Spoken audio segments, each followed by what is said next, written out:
این غذای خیلی خوشمزه یه غذای ساده و سریع هستش برای مواقعی که وقت ندارین ولی میخواین یه غذای خیلی خوشمزه درست کنین. این غذا رو میشه چند مدل درست کرد، با مرغ، گوشت چرخ کرده و حتی با دل و جگر.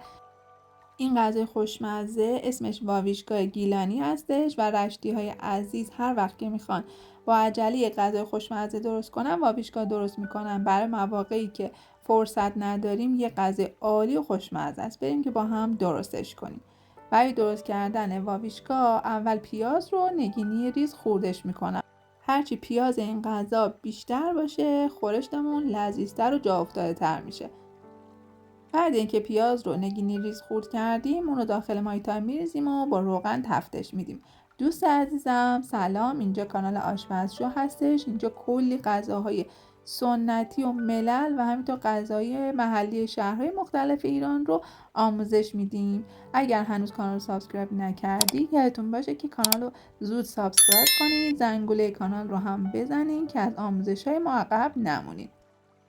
در ادامه برای پخت این غذای خوشمزه 2-3 حبه سیر داریم که سیر رو هم پوست میگیریم و رنده میکنیم و بعد اینکه پیاز رو تفت دادیم سیر رو هم با همون پیاز تفتش میدیم.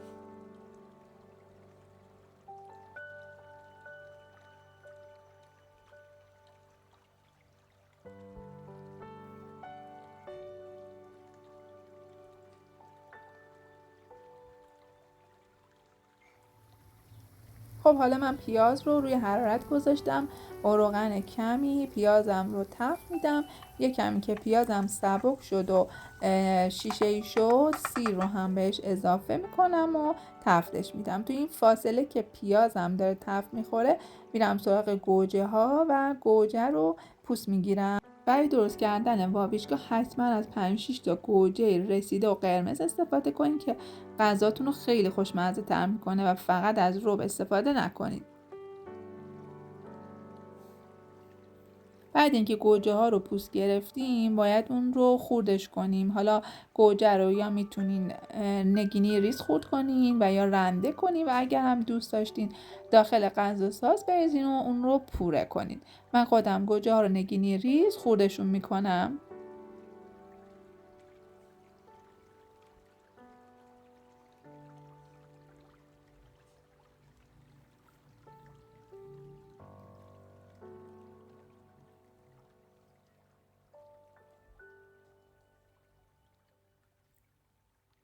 بعد اینکه گوجه ها رو هم خورد کردیم میریم سراغ پیاز که سبک شد بهش ادویه اضافه میکنیم، زردچوبه میریزیم و زردچوبه رو هم با پیاز حسابی تفت میدیم تا هم رنگش باز بشه و هم عطر و طعم غذامون بهتر بشه.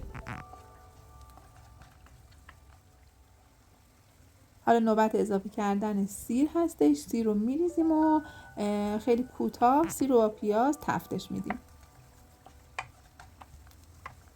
من برای این غذا از گوشت چرخ کرده استفاده میکنم.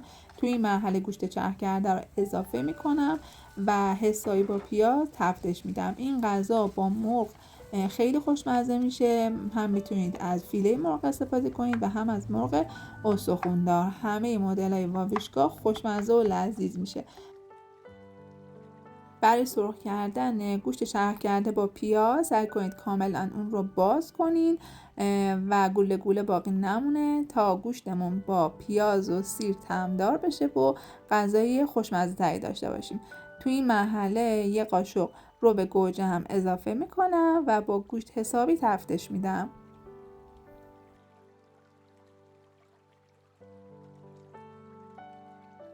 حالا نوبت اضافه کردن ادویه ها هستش. فلفل سیاه میریزم و نمک غذا رو هم توی این مرحله اضافه میکنم. یکی از ادویه های اصلی این غذا که اون رو خیلی خوش طعم میکنه دارچین هستش. دارچین رو توی این مرحله اضافه کنین، طعم غذا و عطرش رو فوق العاده میکنه.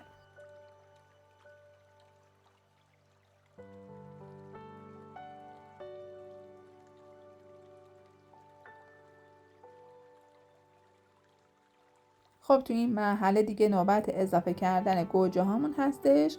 گوجه رو میریزیم و با گوشت کمی تفت میدیم، سرخش میکنیم که هم بوی خامی گوجه گرفته بشه و رنگش باز بشه و اجازه میدیم که گوجه با گوشتمون یه کمی تفت بخوره و آب بندازه.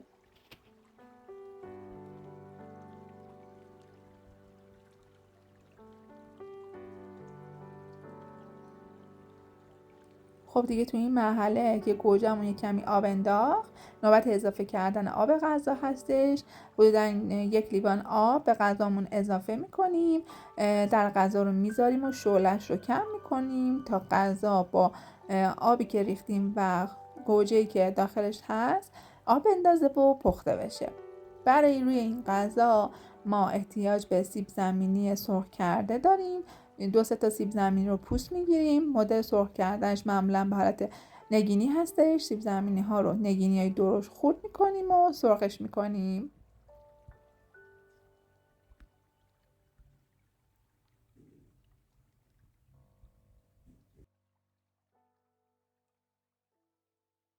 وقتی که یه سری به فرهنگ غذایی گیلان میزنیم میبینیم که تنوع غذایشون خیلی زیاد هست.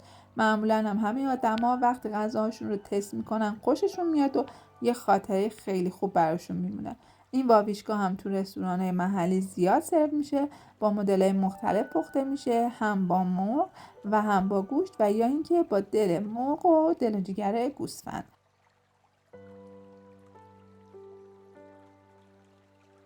خب بعد از حدود نیم ساعت غذای ما تقریبا پخته شده، به روغن افتاده. توی این مرحله بهش آب لیموی تازه و یا اینکه آب نارنج اضافه کنید، طعمش رو خیلی خوشمزه تر میکنه. سیب زمینیامون رو گذاشتیم که سرخ بشه.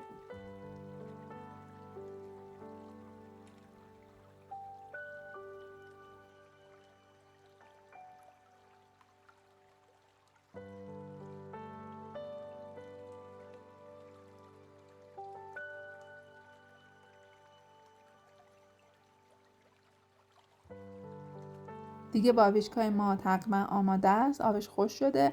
به این حالت که میرسیم دیگه کافیه و حسن ختام اکثر غذاهای گیلانی تخم مرغ آخرشه که اضافه میکنیم و صبر میکنیم که کمی خودش رو بگیره.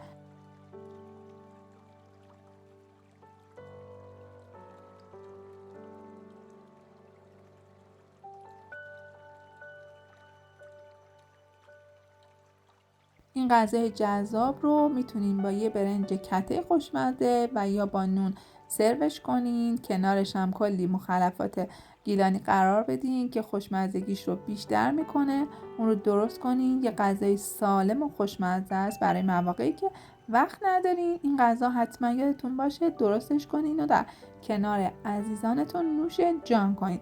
امیدوارم که این آموزش رو دوست داشته باشین. اگر این غذا رو خوردین حتما برام کامنت بذارین و خاطره خوشمزه‌ای که دارین رو برام بنویسین.